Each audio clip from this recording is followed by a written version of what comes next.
Project होतं. तर माझ्या प्रोजेक्टचं नाव आहे रिड्यूस रियूज आणि रिसायकल.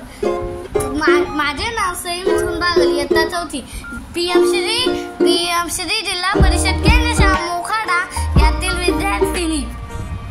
माझे मार्गदर्शक म्हणजे की श्री कुलकर्णी सर. मित्रांनो, आता मी माझ्या सर्व प्रोजेक्टची तुम्हाला माहिती सांगणार आहे. बघा तुम्ही आता. चला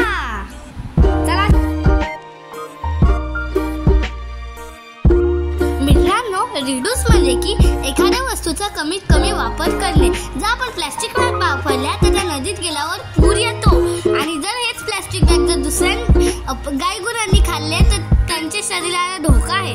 त्याच्यावर इलाज म्हणजे की आपण कागदी पिशव्या किंवा कापडी पिशव्या वापरायला पाहिजे.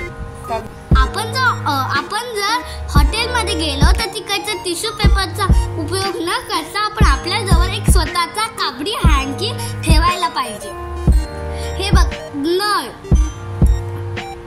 नळाचा पाण्याचा कमीत कमी वापर केला पाहिजे. जेव्हा पाणी पाहिजे तेव्हाच नळ चालू करायला पाहिजे. मित्रांनो, हा बायोगॅस आहे.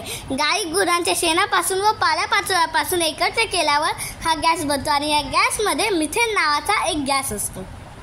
मित्रांनो, आपण पावसाचं पाणी जपून ठेवायला पाहिजे.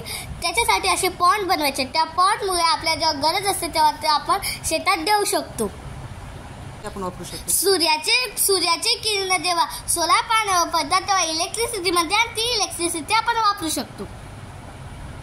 मित्रांनो, हे आहे कंपोस्ट खत. सडलेल्या भाज्या किंवा सडलेले फळ, पालापाचोळा, शेण अशा सर्व गोष्टींपासून ते कंपोस्ट खत बनतं, ज्याच्याने आपली जमीन आहे ती सुपीक बनते व शेतासाठी पण आपल्याला त्याचा खूप वापर होतो.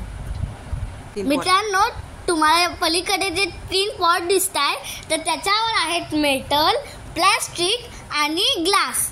तर आपण या तिन्ही वस्तूंना वेगवेगळे टाकायला पाहिजे, ज्याच्याने ते कंपनीत जाऊन त्यांचं रिसायकल होऊन आपल्याला नवीन नवीन वस्तू भेटतात. धन्यवाद. मित्रांनो, तुम्हाला माझा व्हिडिओ कसा वाटला? जर चांगला वाटला असेल तर लाईक, सबस्क्राईब आणि शेअर करायला विसरू नका. जर आपल्याला आपली पृथ्वी सुंदर, सुरक्षित व हिरवीगार ठेवायची असेल तर आपल्याला हे 3Rचे नियम पाळावेच लागतील. धन्यवाद. बाय.